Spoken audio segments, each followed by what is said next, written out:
पंडित स्वामियों भक्ति प्रसाद विष्णु गोस्वामी गुरुदेव महाराज जी के पावन चरण कमलों में असंख्य असंख्य कोटि दंडवत प्रणाम करते हुए उनसे हेतु की भक्ति की वांछा करती हूँ। परम गुरुदेव जय युक्त हूँ, परमिष्ठी गुरुदेव जय युक्त हूँ, रूपानुगवर पूर्व आचार्य जय युक्त हूँ।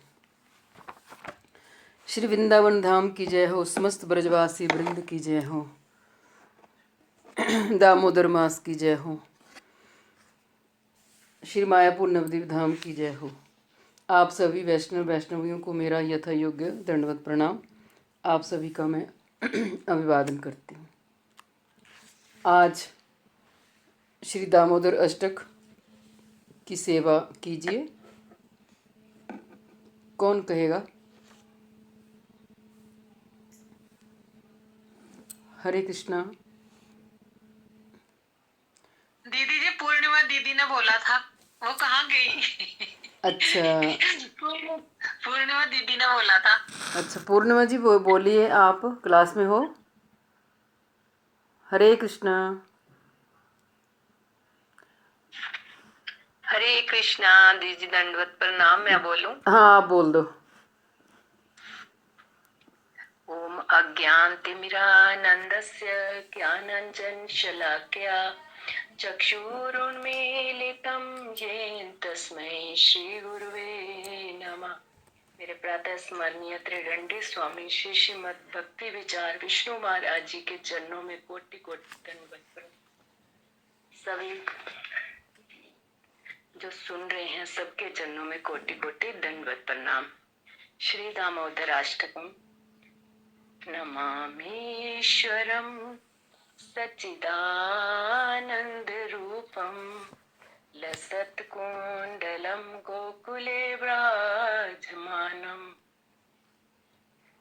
यशोदाभियोलोकलाद्वापमानं परामृष्टमत्यन्तो धृत्य गोप्या रुदन्तं मुहुनेत्रजुगममृजन्तं कराम्बोजजुगमेन सातङ्कनेत्रम् मुहुश्रवासकम्पत्रिरेखाककण्ठ स्थितग्रैवदामोदरं भक्तिवदम् इति स्वलीलाभिरानन्दकुण्डे स्वघोषं निमज्जन्तमाख्याप्यन्तम् तदीयेश्चितकेषु भक्तेर्जितत्वम् पुनः प्रेमतस्तं शतावृत्ति वन्दे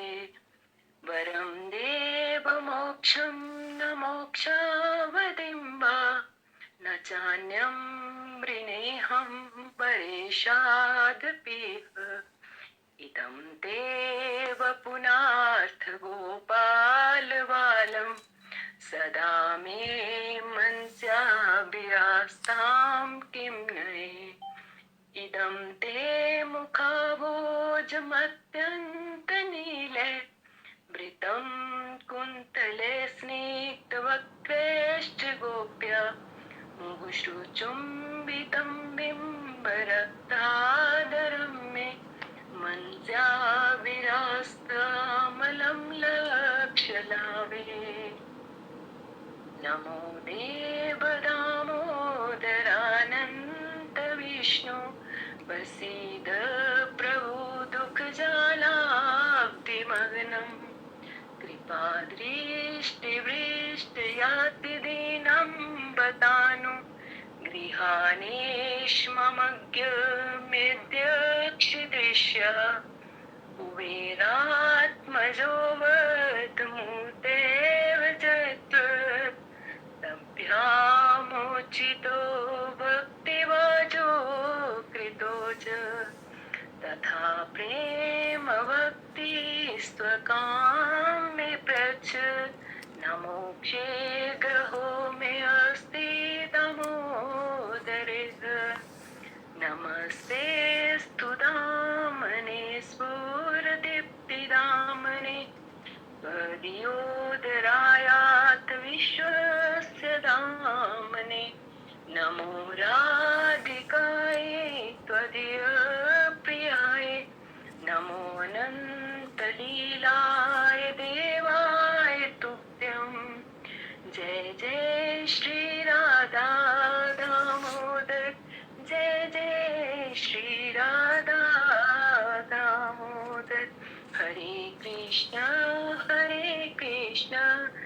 कृष्ण कृष्ण हरे हरे हरे राम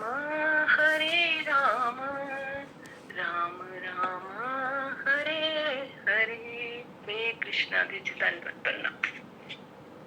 हरे कृष्ण दंडवत प्रणाम।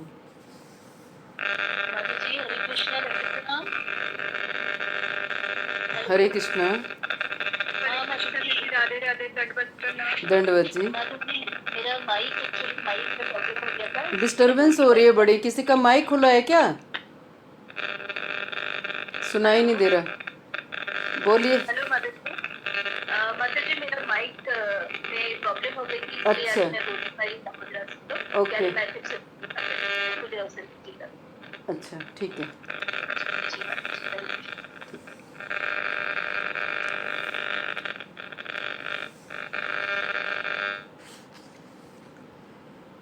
श्री श्री बृहद भागवत अमृतम ग्रंथ के रचयिता श्रीपाद सनातन गोस्वामी जी की जय हो।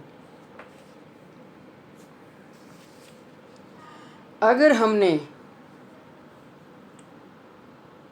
इस पृथ्वी लोक पर जन्म लिया है, मनुष्य योनि हमें मिल गई है और हम गौड़ी वैष्णव संप्रदाय में शिक्षित दीक्षित हो गए हैं, तो हमारे लिए रूप गोस्वामी जी ने बहुत सुंदर 11 उपदेश दिए हैं।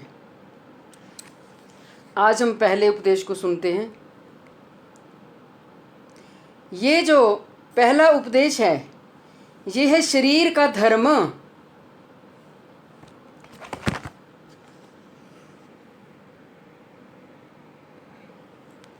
इस उपदेश को अगर रूप गोस्वामी ने तो यहाँ तक कह दिया कि जो इन उपदेशों को अपने जीवन में इम्प्लीफाई करेगा वो संपूर्ण पृथ्वी को जीत लेगा, जय कर लेगा, और माया में रह करके भी वो माया से परे हो जाएगा और हमारा साधन, हमारा लक्ष्य, हमारा उद्देश्य बिल्कुल क्लियर होगा। ज़्यादा ना कहते हुए 2 मिनट। पहला श्लोक, पहला उपदेश।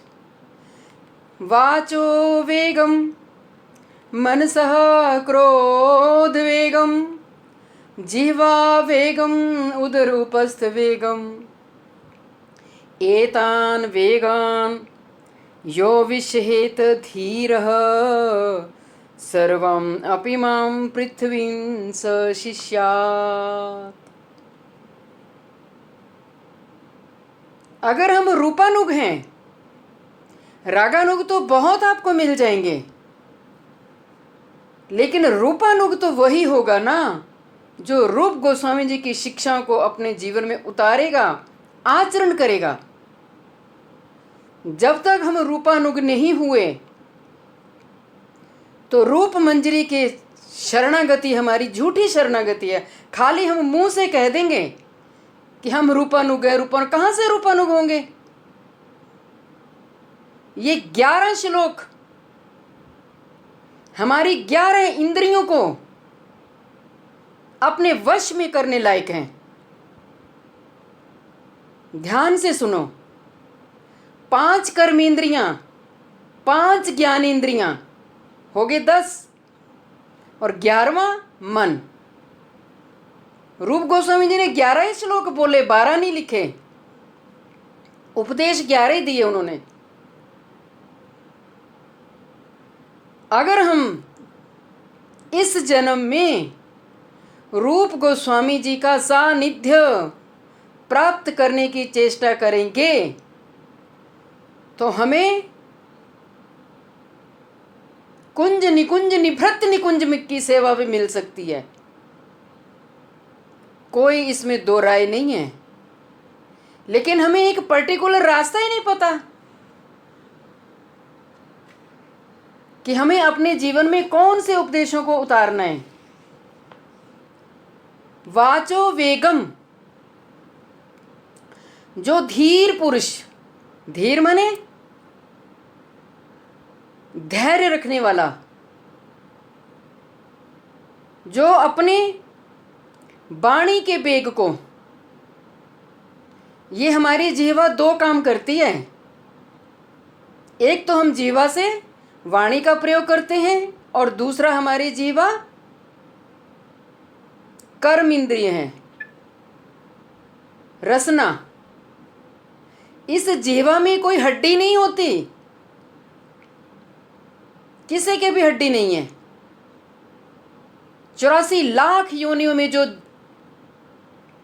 प्राणी हैं, उन किसी की भी जीवा में भगवान ने हड्डी नहीं बनाई। लेकिन ये जीवा इतनी चपल है, इतनी चपल है, इसीलिए भगवान भी कहते हैं कि अपने इंद्रियों के वेगों को कंट्रोल करो। तो वाचो वेगम, हमें कभी भी अपशब्द नहीं कहने। जब भी कहना है हमें मीठा ही कहना है। हमारे मुख से कड़वे भाषा कब निकलती है? दो कारणों से। एक कारण होता है जब हम में दंभ आ जाता है, अहंकार, और हम अपने से नीचा देखते नहीं, ऊपर ऊपर को देखेंगे।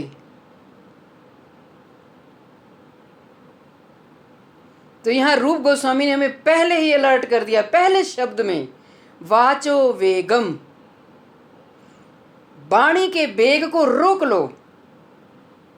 जब क्रोध आए, हमारे गुरुदेव बताते कि जब क्रोध आए तो क्या करना? एक गिलास ठंडे जल का पी लेना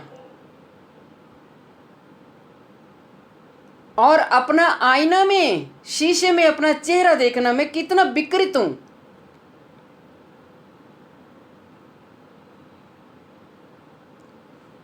क्रोध में हमारा चेहरा कैसा विकृत होता है।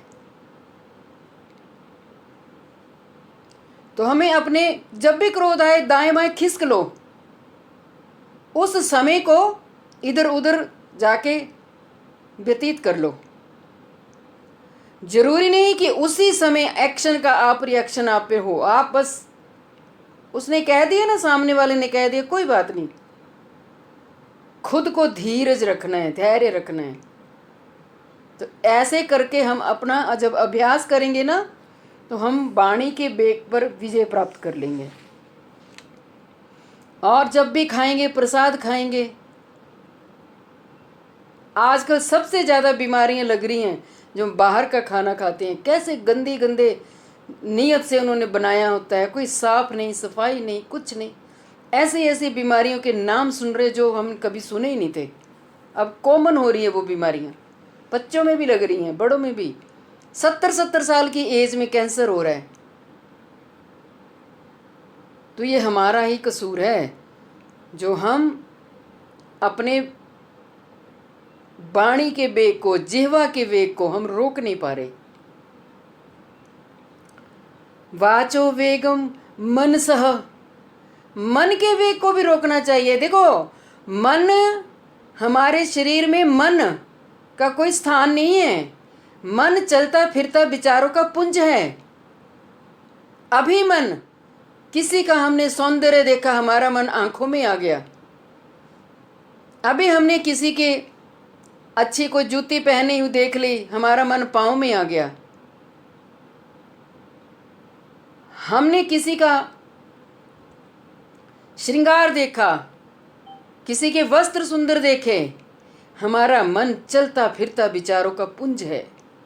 जैसे एक हार्ट है ना हमारे इस स्थूल शरीर में, वो एक ही जगह भगवान ने फिट कर दिया, लंग्स एक जगह फिट कर दिए, तो पता है कि हमारी बॉडी में ये चीज़ यहाँ है, ऑर्गन यहाँ है। लेकिन मन का पता नहीं लग रहा, मन कहाँ है? तो मन है हमारे विचारों का पुंज, संकल्प और विकल्प। तो मन को भी अपने कंट्रोल में करो। कैसे होगा मन? जब मन खाली हो, ओहो मैं तो नाम लेना भूल गई, जल्दी से हरे कृष्ण कृष्ण कृष्ण हरे हरे। श्री कृष्ण गोविंद हरे मुरारे हे नाथ नारायण वासुदेवा। बस अपनी जिह्वा से ये नाम उच्चारण करते जाओ, ये आदत ही बन जाएगी। हमारा मन संकल्प विकल्प में जाएगा ही नहीं, किसी के लिए कुछ नहीं सोचेगा। अच्छा, अब अष्टयाम का कीर्तन हो रहा है, अब ये समय हो रहा है, मैं कीर्तन कर लेती हूँ। जल्दी से भजन गीति लेकर के बैठ जाओ। हर एक अष्टकालीय लीला में घंटा 2 घंटा का समय होता ही है। सबसे ज्यादा समय है मध्याह्न लीला का। तो मन को हम कंट्रोल कर सकते हैं, क्रोध के वेग को। क्रोध तो इतना चंडाल है, इसको चंडाल कहा गया। बस क्रोध पर विजय प्राप्त करना है। अपनी आंखें नीची करो और एक गिलास ठंडे पानी का पियो और वहां से उठ जाओ। प्रतिकार न करो, उत्तर न दो। वो समय आपका निकल गया, फिर थोड़ी देर बाद आप उनको समझा सकते हो, देखो आप क्रोध से ये बात कह रहे थे, आप इस बात को ऐसे भी कह सकते हो। तो ये है क्रोध पर। जिह्वा का वेग आप समझ गए। उदर का वेग, उदर का वेग माने पेट का वेग। कई लोगों को तो सारा दिन मुंह चरता ही रहता है, चरता ही रहता है, कभी शुद्ध अवस्था में रहते ही नहीं। हमें कुछ भी खाना है, हमें शुद्धि कर लेनी है, झूठे मुंह नहीं रहना। माला जप करना है, कुल्ला करेंगे, हाथ पांव धोएंगे, ओम अपवित्रो पवित्रो वा सर्वावस्थम गतोपि वा यह समरेत पुंडरीकाक्ष स बाह्य अभ्यंतर शुचि। ये शुद्धि मंत्र है, ये सबको आना चाहिए। और शुद्धि जरूरी होती है, बाह्य यानी बाहर की शुद्धि और अंतःकरण की शुद्धि। इस मंत्र को बोलेंगे तो हो जाएगी। हम तो रोज बोलते हैं, आपका पता नहीं। जननेंद्रिय के वेग को, ये इसको इस मंत्र को इसमें डाल देना आप ग्रुप में। ठीक है, ऑडियो डाल दूंगी। डाल देना। ठीक है जी। बस जननेंद्रिय का वेग, काम का वेग। काम के वेग को कैसे जीतेंगे, कोई बताएगा?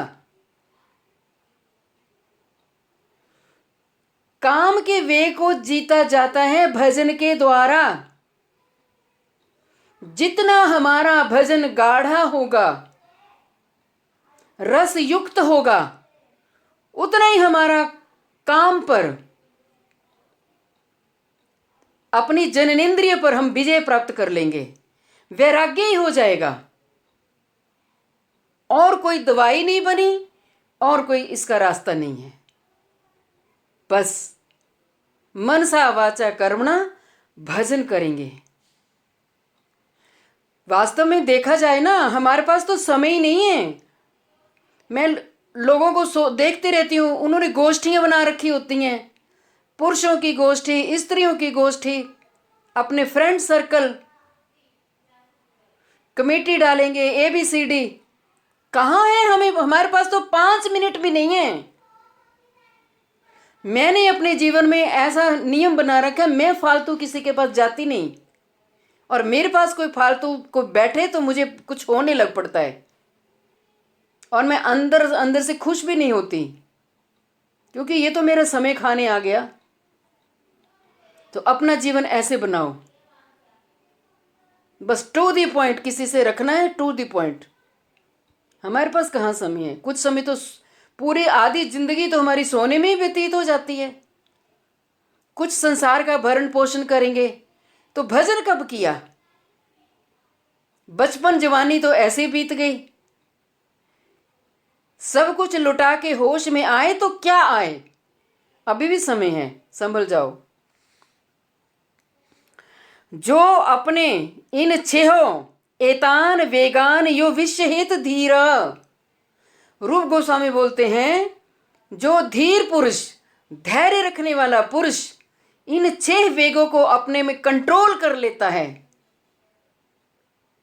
वह समस्त पृथ्वी पर शासन कर सकता है। यानी ऐसे जितेंद्रिय, व्यक्ति के सभी जन शिष्य हो जाते हैं। आपको पता होगा ना, जो श्रीमद् भगवद गीता पढ़ते हैं ना, श्रीमद् भगवद गीता के मेरे ख्याल दसवां अध्याय है या 12वां, कुछ ऐसे ही है, शायद 12वां है। तो भगवान ने कहा, अर्जुन, निर्माण मोहा जित संग दोषा अध्यात्म नित्या विनिवृत्त कामः। जो ये 4 चीजें अपनाएगा, निर्माण मोहा, जो सारे मोह से दूर हो जाएगा, उसको कोई भी मोह नहीं रहना चाहिए। मेरा ये रह गया, मैंने ये पाना था, हाय मुझे ये नहीं मिला, मैं ऐसा, मैं वैसा, मैं धन कमाऊं, है मेरा इसके बिना गुजारा नहीं होता, ये ABCD संसार का प्रपंच अपने दिमाग में घुसा रखा है।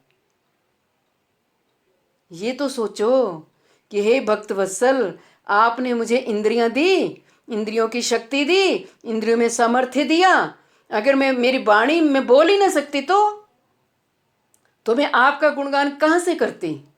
मुझे आपने नेत्रों में ज्योति दे दी, मैं आपका स्वरूप का दर्शन कर सकती हूँ, मैं आपके भक्तों का दर्शन कर सकता हूँ, मैं आपके श्री धाम में आकर के दर्शन कर सकता हूँ। भगवान को थैंक्स किया करो रोज कि मेरी सारी की सारी इंद्रियां आपने सचेत, उनको पूछ के देखो जो देख नहीं सकते, बोल नहीं सकते, सुन नहीं सकते, अपंग हैं, चल नहीं सकते। हे भक्तवत्सल, हे दीनानाथ, इतनी बड़ी आपकी कृपा, इतना बड़ा आपका वदान्य कि हम सारी इंद्रियां आपकी सेवा के लिए, हम मेरी इंद्रियां लग जाएं। निर्माण मोहा, संसार के फालतू के मोह भ्रम से निकलो। जित संग दोषा, इंसान के जीवन में सबसे बड़ा जो परिवर्तन होता है संग दोष के कारण।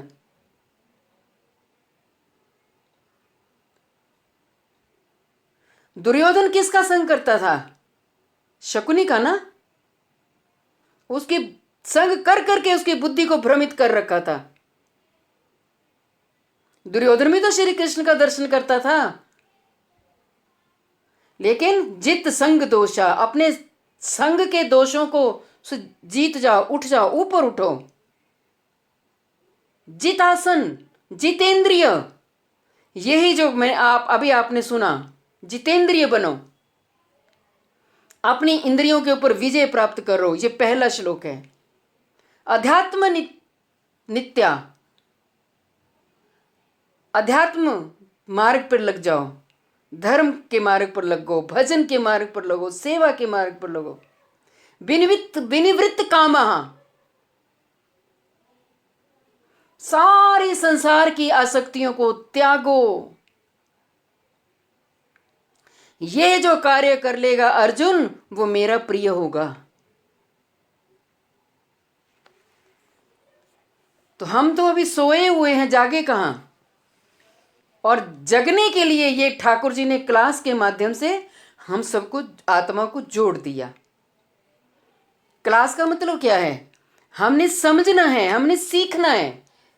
आप ऐसा मत सोचो कि आनंदमयी मैया कोई बहुत भारी, मेरी कोई एजुकेशन ज़्यादा नहीं है, मैं भी एक साधारण सा जीव हूँ। लेकिन हमने यहाँ सब ने एक दूसरे के विचारों को समझना है, ग्रंथों की जो तात्पर्य है, उद्देश्य है, उसको समझना है। बस इतनी सी बात है।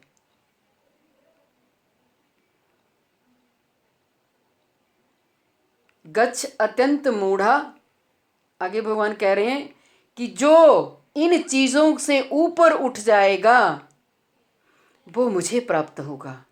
देखो, हमारे में इतना सा भी आसक्ति रहेगी ना, इतनी सी भी, इतना सा भी दोष रह गया तो हमारी पूरी जिंदगी की जो भजन है, कमाई है, हम पीक ऑफ माउंटेन पहुंचते पहुंचते हम फिर नीचे गिर जाएंगे। अपने आप को इतना प्योरीफाई कर लो, ये संसार ही मिलेगा बार बार अपने कर्मों के बीजों का फल भोगने के लिए, और कोई लोक नहीं बना है। अब यहां दोबारा नहीं, बस अब नहीं। क्योंकि अब हमें अच्छे से वैष्णव गुरु मिल गए, हमें सुजातीय का संग मिल रहा है, हमें ग्रंथों के रूप में हमारे पास आचार्य हैं, पूर्व आचार्य हैं, उनके भाव, उनकी अनुभूतियां, और हमें क्या चाहिए। तो आइए अब हम प्रवेश करते हैं कल श्लोक number 78, page number 111। Brahma ji कह रहे हैं, तस्य स्वाभाविकास्याब्ज प्रसादे क्षणमात्रतः हरिष्ट स्वं बहुमन्ये स्म तत्प्रिय ब्रजभूगते। ब्रह्मा जी कह रहे हैं, यद्यपि मैं ऐसा अपराधी हूं, तथापि उनकी प्रिय ब्रज भूमि में जाने का मुझे सौभाग्य तो प्राप्त हुआ। श्री कृष्ण के मुख कमल पर जो स्वाभाविक मुस्कुराहट तथा प्रसन्नता रहती है, उनके दर्शन मात्र से ही प्रसन्न होकर मैं अपने को कृतार्थ मानता हूँ। इतनी स्तुति करी ब्रह्मा जी ने, 25-30 श्लोकों में स्तुति करी है, लेकिन भगवान श्री कृष्ण ने उनकी तरफ मुंह उठा के देखा ही नहीं, नेत्रों से भी कटाक्ष नहीं किया। बस ग्वाल बाल ऐसा वो दिखा रहे हैं कि मैं तो बछड़ों को और ग्वाल बालों को ढूंढने जा रहा हूं। यदि कहो कि इतने अधिक अपराध करने पर भी आप कैसे प्रसन्नता पूर्वक अपने लोक में वास कर रहे हैं, तो बतला रहे हैं कि श्रवण करो, सुनो देवर्षि नारद को। ऐसा अपराधी होने पर भी मैं उनकी प्रियतम श्री ब्रज भूमि के शरणागत हुआ था। धाम के प्रति शरणागति। हमारे चित्त में धाम की याद आते ही हमारा चित्त इतना उद्वेलित होना चाहिए जैसा कोई हमारा परम प्रिय बहुत दूर हो, उसके विरह में हमारा चित्त विचलित हो जाता है। ऐसे ही श्री धाम की हमें याद आनी चाहिए।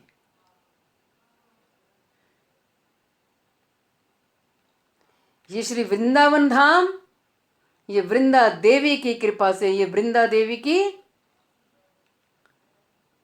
श्री कृष्ण की सेवा के लिए यहां दूती के रूप में कार्य करती हैं।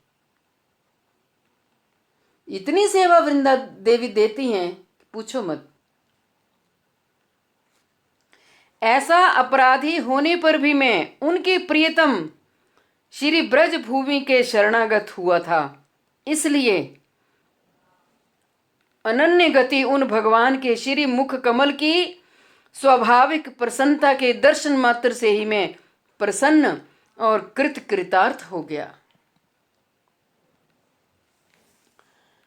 वल्लभाचार्य जी भगवान श्री कृष्ण का सौंदर्य देख करके, वल्लभाचार्य जी पुष्टि मार्गी है ना, लेकिन जब वल्लभाचार्य जी ने चैतन्य महाप्रभु का संग प्राप्त किया और चैतन्य महाप्रभु से जब रास बिहार की कथाएं सुनी, बात सुनी, और रूप गोस्वामी जी से श्री भक्तिरसामृत सिंधु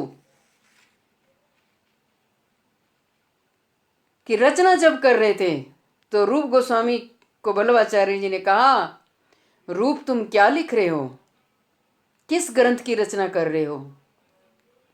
श्री राधा दामोदर मंदिर में मैं श्री भक्तिरसामृत सिंधु की रचना कर रहा हूं। अच्छा, मैं यमुना स्नान करके आता हूं, मैं फिर सुनूंगा, अगर कोई संशोधन हुआ तो मैं संशोधन करूंगा। जीव गोस्वामी को अच्छा नहीं लगा।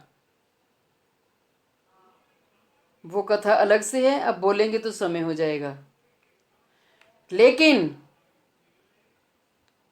जब भक्ति के रस से भरे हुए समुद्र में श्री वल्लभाचार्य जी ने गोता लगाया, तो वल्लभाचार्य जी भी श्री कृष्ण के सौंदर्य की महिमा को लिखने में मजबूर हो गए।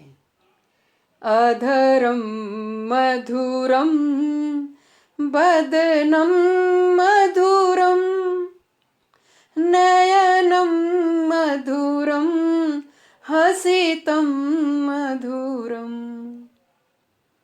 आहा, एक एक अंग का सौंदर्य, क्या सौंदर्य है। मधुराधिपते अखिलम मधुरम। वो श्री कृष्ण ऐसी सौंदर्य की खान है, ऐसी सौंदर्य की खान है।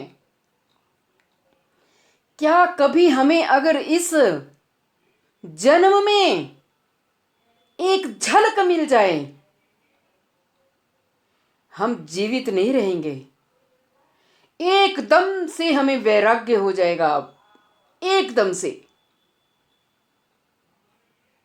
कोशिश करो, शुद्ध हरि भजन करो, शुद्ध हरि भजन में अपने को लगाओ। ये तभी होगा जब हम संसार में आसक्त नहीं होंगे। ये आसक्ति बार बार हमारे जन्म और मरण का जो है वो कारण है। आसक्ति की बेड़ी ऐसी बेड़ी है, धीरे धीरे इससे छूटने की कोशिश करो। एक सूत्र को अपने जीवन में रख लो, ये सब कुछ श्री कृष्ण का है और श्री कृष्ण के लिए है। मुझे वृंदा विपिन बिहारी ने एक रहने के लिए एक घर दिया। घर में मेरे ठाकुर जी विराजमान हैं। ये घर कृष्ण का है। मैं यहाँ सफाई कर रही हूँ। किसके लिए? अपने गोविंद के निवास स्थान के लिए। उनके निवास स्थान को साफ कर रही हूँ। मेरा मेरा क्या रट लगानी। मेरा होता तो मेरी माँ बाप मेरे लेके जाते ना, छाती पे धर के। कोई तो कुछ नहीं लेके जाता, एक सिक्का भी साथ नहीं जाता। और जब हमारे नजदीक से कोई चले जाते हैं संसार में, थोड़े दिन का वैराग्य होता है, हम फिर वही प्रपंच में आ जाते हैं। और गरुड़ पुराण घर में रखेंगे तो सुनेंगे नहीं। सुनना चाहिए। निचिकेता का और यमराज का संवाद है। जीते जी सुनो, मर के क्या सुनना। ये क्यों बिठाया जाता है गरुड़ पुराण? उस प्राणी के निमित्त नहीं होता जो जिंदा रहे ना घर में, वो सुनो। अरे तुम्हारे साथ भी यही दुर्गति होगी। इतने सुंदर निचिकेता ने प्रश्न किए हैं, इतने सुंदर निचिकेता ने। और गार्गी ने, गर्गाचार्य की पत्नी गार्गी, उसने भी आत्म की जिज्ञासा की है। तो ये ग्रंथ हमें पढ़ने चाहिए ना, सुनने चाहिए।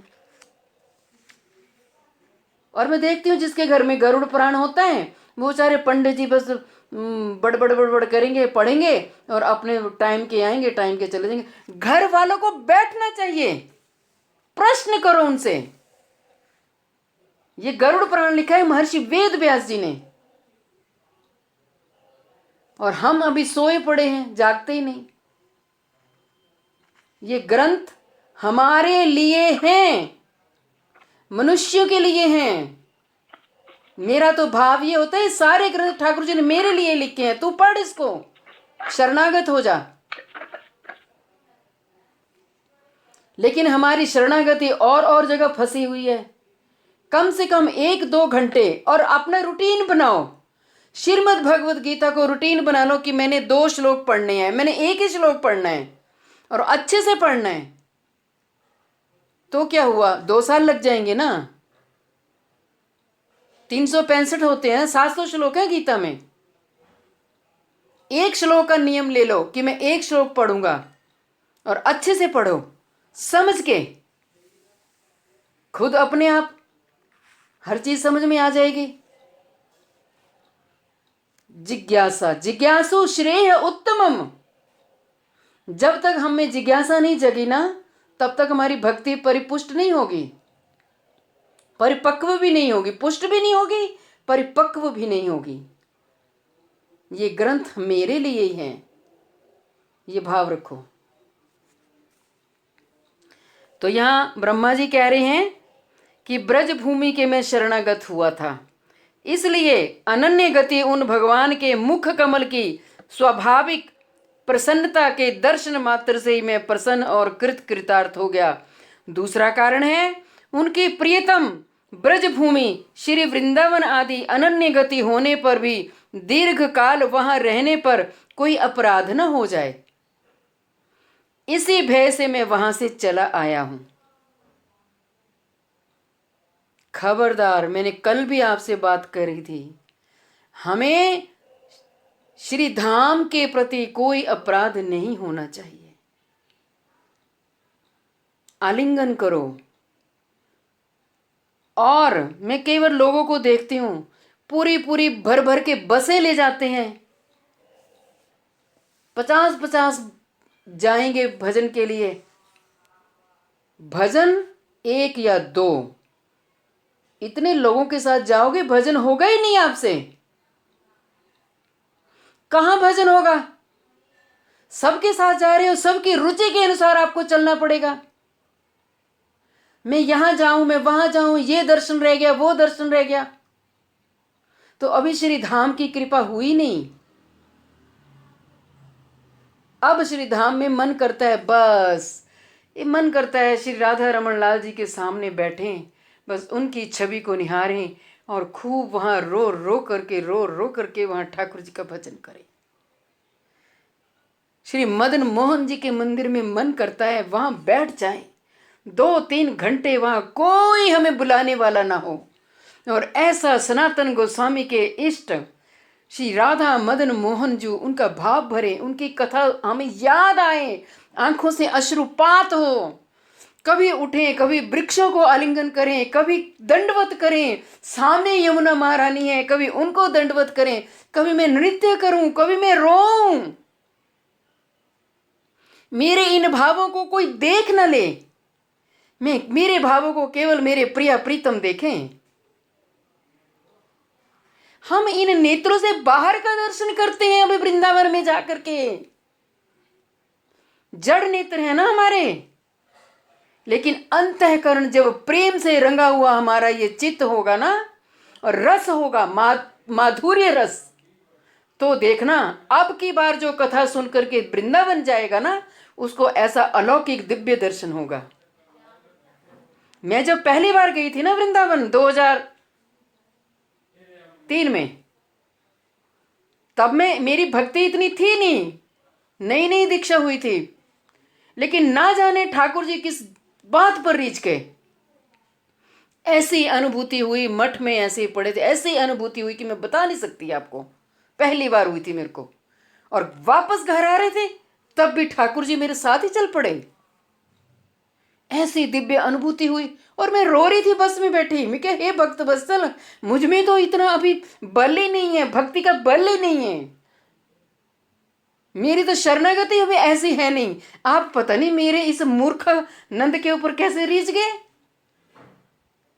उनकी वो ही जाने। बस जीवन में दंभ नहीं रखना, कपट नहीं रखना, छल नहीं करना, सच बोलना। तुम्हारे दुश्मन बनते बन जाएं, कोई बात नहीं, सच बोलना। सांच बराबर तप नहीं, झूठ बराबर पाप, जाके हृदय सांच है ताके हृदय आप। भगवान सत्य वस्तु से ही रीझते हैं, सत्यवाणी से रीझते हैं। छल कपट वालों को तो भगवान देखते भी नहीं। क्या ब्रह्मा जी की ओर देखा? आंख उठा के भी नहीं देखा। सुन तो रहे हो ब्रह्मा जी का चरित्र, वो इतनी बड़ी पोस्ट पर बैठे हैं, और हम तो फिर माया के राज्य में हैं, हम जीवात्मा हैं। तो यहां ब्रह्मा जी कह रहे हैं कि मैं वहां से आ गया ताकि मुझसे कोई अपराध न बने, अथवा उस अनिर्वचनीय महात्म विशिष्ट भगवान के प्रियतम श्री ब्रज भूमि की शरण लेने के कारण अपने अपराध से मुक्त हुआ, ऐसा विचार करके मैं अपने को धन्य मानने लगा। इसके द्वारा पूछे गए प्रश्न तथा श्री ब्रह्मा के श्री वृंदावन से जाने का कारण प्रदर्शित हुआ। यहां ब्रह्मा जी अपनी आप बीती कह रहे हैं। इतनी गहराई में हमें इन बातों का कोई पता था? ये सनातन गोस्वामी जो लवंग मंजरी हैं, जो चित्त जगत से आए हैं, उन्होंने इन चीजों को लिख दिया, और हम भी भाग्यशाली हैं जो उनकी लेखनी को सुन रहे हैं। उस ब्रजभूमि में दीर्घ काल वास करने से यदि फिर किसी प्रकार का अपराध हो जाए, इसी भय से मैं ब्रजभूमि से लौट आया। हे नारद, अपने दुर्भाग्य की बात मैं कहाँ तक सुनाऊं, यही यथेष्ट है, यही काफी है।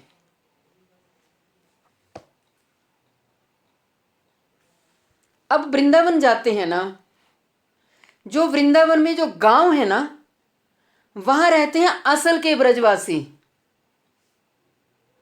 जो ब्रज वृंदावन में दुकानदार हैं, वो तो कमाई का, और उनमें भी इतना छल कपट होता है, वो झूठ बोलेंगे, छल कपट करेंगे।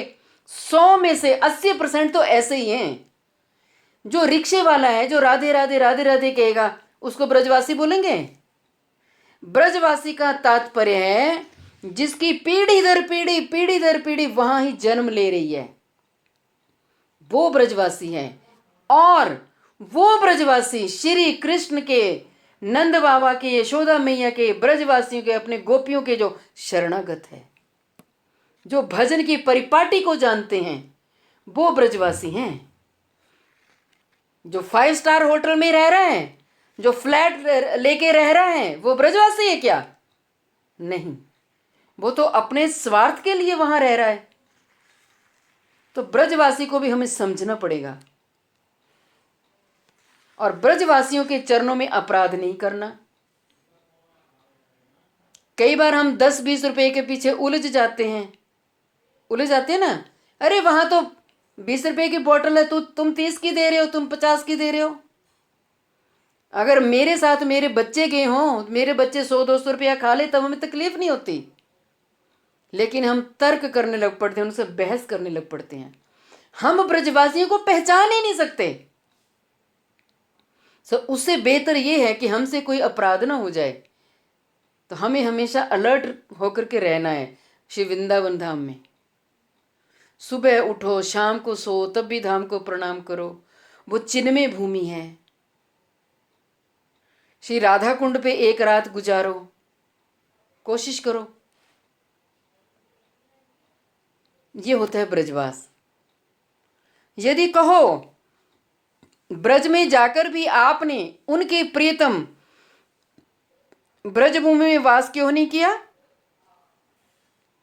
तो उसके लिए कह रहे हैं मेरा सदैव वहीं पर वास करना ही उचित है, किंतु अधिक समय वहां वास करने पर यदि किसी प्रकार का अपराध हो जाए, इसी भय से उस स्थान से मैं चला आया हूं। वह ब्रजभूमि भगवान की रहस्यपूर्ण लीला स्थली है। उस समय वहां पर भगवान अपनी लीलाओं में व्यस्त रहते थे।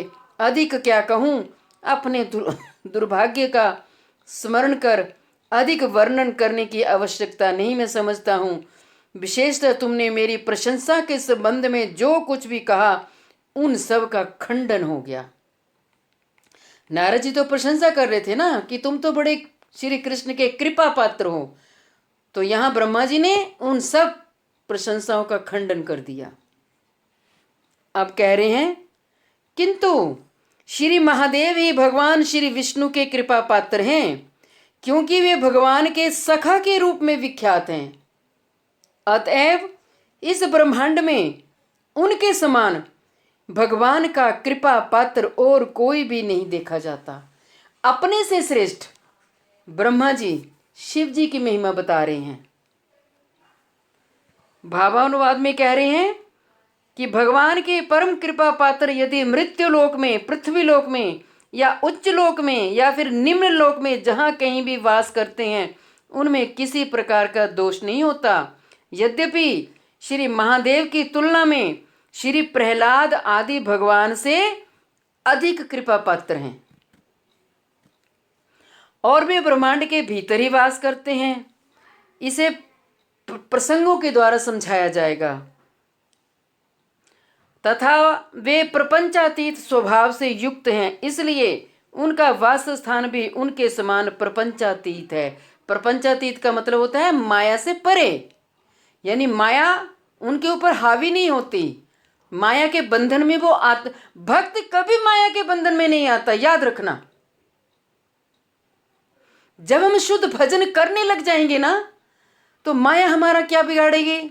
माया तो वैसे ही दूर से प्रणाम करके पीछे हट जाएगी। ये तो मेरे प्रियतम, मेरे इष्ट का प्रिय है। माया देवी भी खुश होती है। हाँ, कर्म फल हमें भुगतवा देती है। क्यों? इसलिए कि भगवान चाहते हैं कि ये जीवात्मा तो अब भजन कर कर के शुद्ध हो गया है, अब इसका तिल जितना भी कर्म नहीं रहना चाहिए, प्रारब्ध नहीं रहना चाहिए, इसको मैं अपने पास बुला लूँगा। इसलिए भक्त के जीवन में अगर कोई परिस्थिति आ रही है तो दूसरों को ये नहीं सोचना चाहिए अरे ये तो बड़ा भजन करता है, बड़ा भजनानंदी है, तिलक भी लगाता है, सेवा भी करता है, दुख तो इसके जीवन से जा नहीं रहे, ये हर वक्त देखो रोते ही रहता है, दुखी है दुखी है दुखी है। ये गोविंद की इच्छा है। गोविंद चाहते हैं कि इसे मृत्यु लोक में जो तेरे आने वाले 100 जन्म थे ना, वो मैंने 100 जन्मों का लेखा जोखा तेरा इसी जन्म में दे दिया, तू इसी जन्म में भोग ले, इसी जन्म में शुद्ध आत्मा होकर के मेरे पास आ जा। देखो, भगवान के विधान को हम जीवात्मा नहीं समझ सकते, लेकिन समझ भी सकते हैं। जब हम साधु वैष्णव के शरणागत होंगे तो हम समझ जाएंगे। घबराना नहीं, कोई भी कैसी भी परिस्थिति हो बिल्कुल भी घबराना नहीं, और अपने भजन को और बढ़ाना। कई लोगों के मैंने देखा जीवन में दुख आते ना तो उनका भजन ही छूट जाता है, सबसे पहले वो माला ही छोड़ेंगे। नहीं, भजन को नहीं छोड़ना, ज्यादा करो। हम 2019 में आया था ना कोरोना में हम सारी फैमिली आ गई थी, तो हम चलो ठाकुर जी की ऐसी कृपा थी, हम सब अपने अपने 4 बेडरूम में सब अपने एक एक पेशेंट हो गया। गुरुदेव का आया फोन, मैंने कहा गुरुदेव जी मौज लग गई। कहते क्या हुआ? मैं तो परेशान हो रहा हूँ कि तुम कोरोना में। मैं कहा गुरुदेव देखो, ऐसे तो घर के काम काज करने हमसे, कार्तिक मास था, मैं कहा गुरुजी अब तो बड़े मजे से हरि नाम कर रहे हैं, बड़े आनंद में हरि नाम हो रहा है। महाराज एकदम से हंस पड़े। वृंदावन में थे उन दिनों गुरुदेव। गुरुदेव कहते आनंद में मैंने तो सोचा कि मैं तुम्हारा हाल चाल पूछूं और तुम प्रसन्न चित्त लग रही है। मैंने कहा और क्या गुरुदेव, सारा दिन बड़े मजे से भजन हो रहा है। फिर मैंने ग्रंथ मंगवा लिए थे, अपने पास ग्रंथ रख लिए, बाद में सैनिटाइज किए। तो कभी ग्रंथ पढ़ने, कभी माला करनी, कभी ग्रंथ पढ़ने, कभी माला करनी। तो दुख में भजन करना चाहिए ज्यादा, दुख में रोना पीटना नहीं। जैसे सुख भुगत के चले जाते हैं, ऐसे दुख भी हमें भोग के चले जाएंगे। तो हमेशा हमारा चित्त बल मजबूत होना चाहिए। छोटे छोटे दुखों से हमें घबराना नहीं है, अपना चित्त बल मजबूत करो। हृदय और दुर्बलता जो अनर्थ है वो भजन से ही दूर होगा, और कोई उपाय नहीं है। तो यहाँ कह रहे उनके वासस्थान को जड़ जगत के भीतर नहीं माना जाता, परंतु श्री ब्रह्मा ने अपने से श्री महादेव को श्री भगवान का अधिक कृपा पात्र बताया, श्री प्रहलाद को नहीं। इसका कारण है कि अपने प्रति भगवान की जैसी कृपा है वैसी कृपा भक्त में भी दिखाई देती है। उसी भक्त को वे हृदय से ग्रहण करने में समर्थ होंगे और वैसे ही तत्व का अनुभव संभव होगा। देखो, संसार में आए हैं ना, एक बात को लिख लो, पॉइंट लिख लो, ये आ गया ना, तत्व का अनुभव। हम संसार में आए हैं, हमें तत्वों का ही पता नहीं लग रहा। हमें 5 तत्वों को समझना है अच्छे से। नंबर 1, माया तत्व। ये माया कौन है? ये किसकी अध्यक्षता में कार्य करती है? माया का काम क्या है? नंबर 2, जीव तत्व, हम जो हम भगवान की तटस्थ शक्ति का अंश हैं। नंबर 3, बहिरंगा शक्ति, जड़ जगत। नंबर 4, भगवत तत्व। नंबर 5, भक्ति तत्व।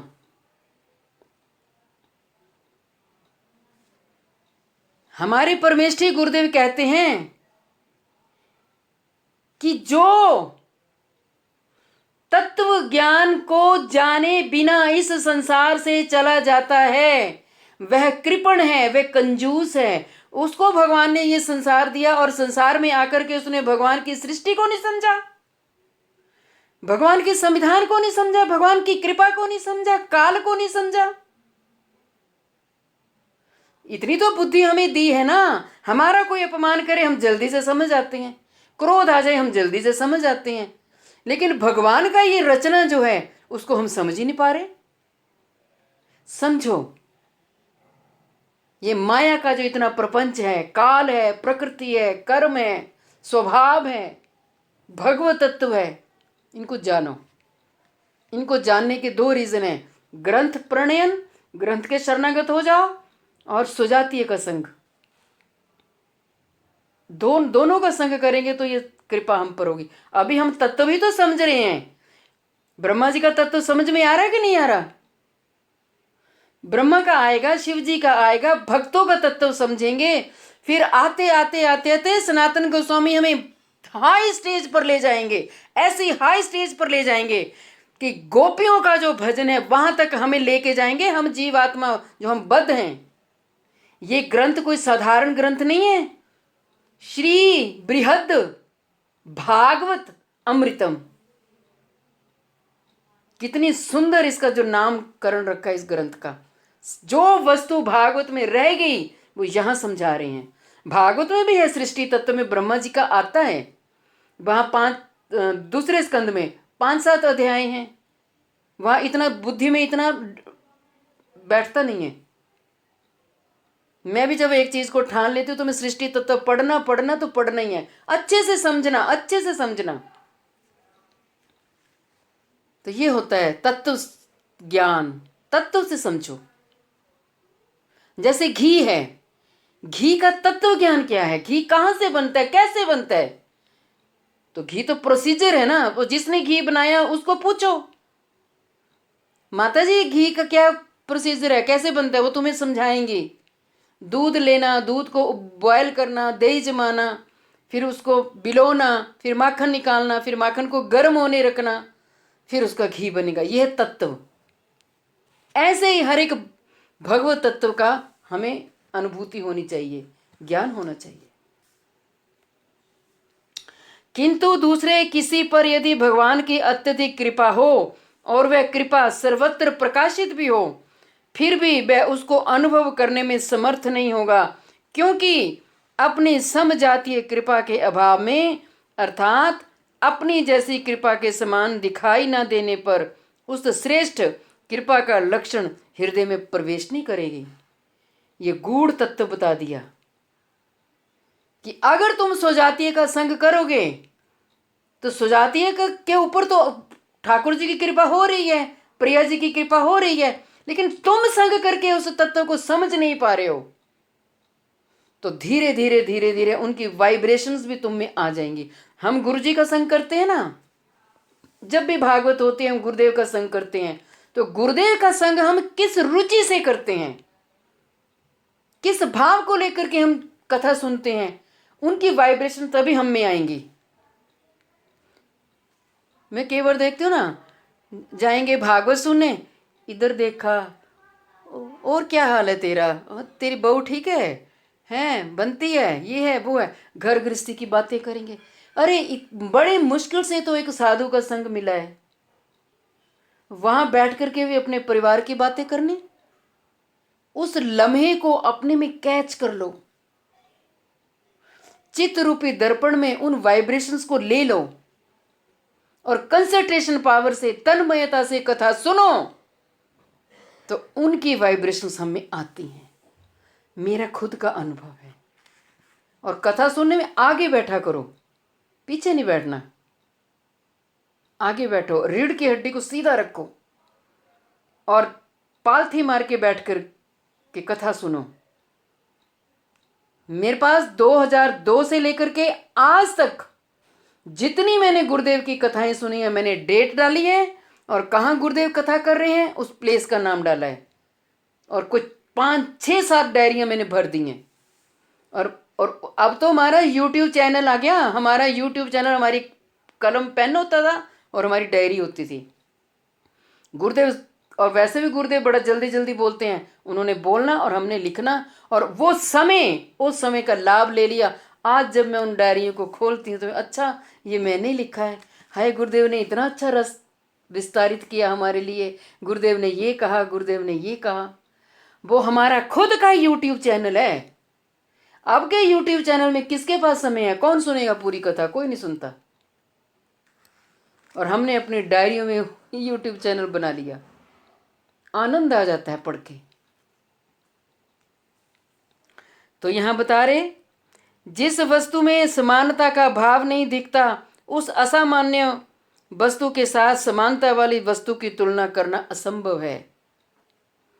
उदाहरण स्वरूप वस्तुएं तृण और पर्वत अत्यंत असमान, यानी तृण, तृण मैंने तिनका, और आसमान, इन दोनों में कोई समानता नहीं है।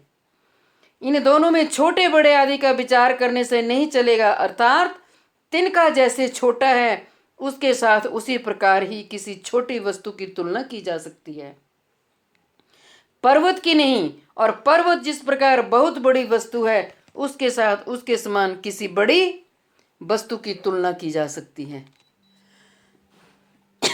तिनके की नहीं। तो यहां बता रहे, इस संबंध में हरिवंश के धन्य उपाख्यान में कहा गया है, अच्छे से सुनो, भगवती गंगा, मैंने तो अंडरलाइन किया हुआ है, भगवती गंगा अपने को समुद्र से अधिक धन्य मानती है, किंतु ब्रह्मा जी को समुद्र से अधिक धन्य नहीं कहती। गंगा अपने को समुद्र से अधिक भाग्यशाली मानती है, धन्य धन्य मानती है, लेकिन ब्रह्मा जी को समुद्र से अधिक धन्य नहीं मानती।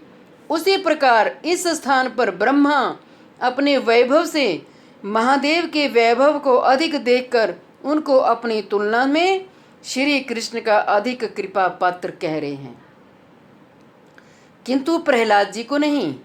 अतएव ब्रह्मा जी सर्वोत्कृष्टतम कृपा पात्र ग्वाल बालों के महात्म का निरूपण किस प्रकार कर सकते हैं?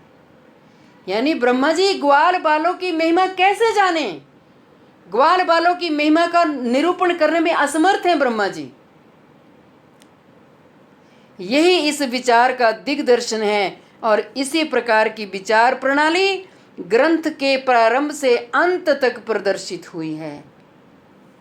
कितना सुंदर देखो सामंजस्य बिठा दिया। किंतु इस स्थान पर महादेव ही श्री भगवान के कृपा पात्र कहे गए हैं, और उस कृपा का लक्षण यह है कि वे ही एकमात्र भगवान श्री विष्णु के सखा के रूप में विख्यात हैं। अतएव ब्रह्मा जी को उनके समान कृपा पात्र और कोई भी दिखाई नहीं देता। ब्रह्मा जी किसकी बात करें? कोई ब्रह्मा जी को दिखाई नहीं दे रहा। तो ब्रह्मा जी ने कहा, नारद, आप जो मुझे कहते हो कि मैं श्री कृष्ण का कृपा पात्र हूं, नहीं नहीं, श्री कृष्ण के कृपा पात्र तो महादेव जी हैं, शंकर हैं।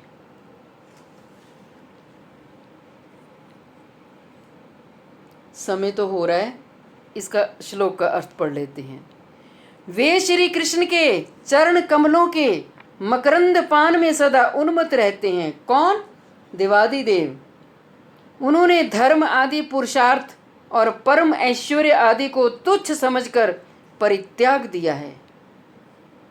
मेरे जैसे भोगों में आसक्त विषय का उपहास करने के लिए वे स्वयं धतूरा के फूल, अकवन के पत्ते यानी आक के पत्ते और अस्थि की माला आदि धारण करते हैं। समस्त शरीर में भस्म का लेपन करके दिगंबर नग्न वेश धारण करते हैं।